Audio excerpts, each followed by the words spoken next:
सदन में नेता प्रतिपक्ष मुकेश अग्निहोत्री द्वारा करुणामूलक नौकरियों के लंबित मामलों को लेकर पूछे गए सवाल के जवाब में मुख्यमंत्री ने बताया कि सरकार के विभिन्न विभागों में करुणामूलक आधार पर दी जाने वाली नौकरियों के लंबित मामले निपटाने के लिए मुख्य सचिव की अध्यक्षता में कमेटी बनाई जाएगी। इन नौकरियों के लिए निर्धारित 5% वाला कोटा बढ़ाने, एक मुश्त नौकरियां देने और आय सीमा को लेकर कमेटी पुनर्विचार करेगी। मुख्यमंत्री ने कहा कि सरकार ने करुणामूलक आश्रितों के हितों को देखते हुए 7 मार्च 2019 को संशोधित नीति जारी की है। सरकार के पास करुणामूलक आधार पर कुल 2779 मामले लंबित है। उन्होंने कहा कि सभी विभागों को नीति के अनुरूप करुणामूलक आधार पर उपलब्ध रिक्त पद प्राथमिकता पर भरने के निर्देश दिए गए हैं और जनवरी 2018 से जनवरी 2021 तक 706 नियुक्तियां की गई हैं। मुख्यमंत्री ने कहा कि सरकार ने संशोधन किया है कि यदि नौकरी के अंतिम दिन भी किसी कर्मचारी की मौत हो जाती है तो उसके परिजन भी करुणामूलक आधार पर नौकरी के पात्र होंगे।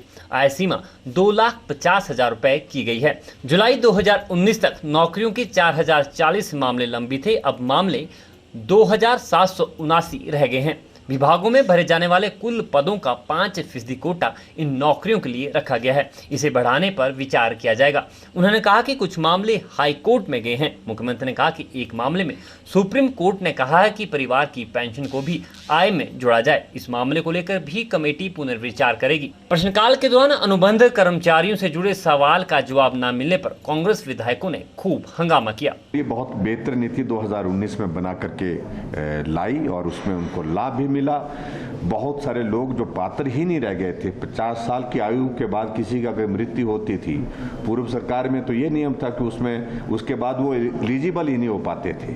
हमने कहा कि 58 ईयर्स तक, जब तक उनका सरकारी नौकरी का अंतिम दिन है तब तक के लिए सबके लिए लागू होगी। किसी आदमी की अगर मृत्यु अंतिम दिन भी होती है सर्विस वाले में, तो उस दिन भी उसको जो है उसके परिवार को पात्रता रहेगी। और इसके बाद आय सीमा में हमने छूट 2 बार दी।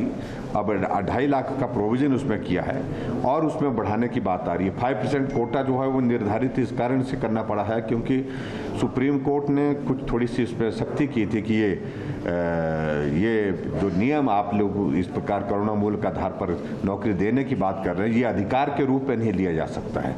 लेकिन फिर भी हमने मानवीय दृष्टिकोण को ध्यान में रखते हुए ये सारा किया है।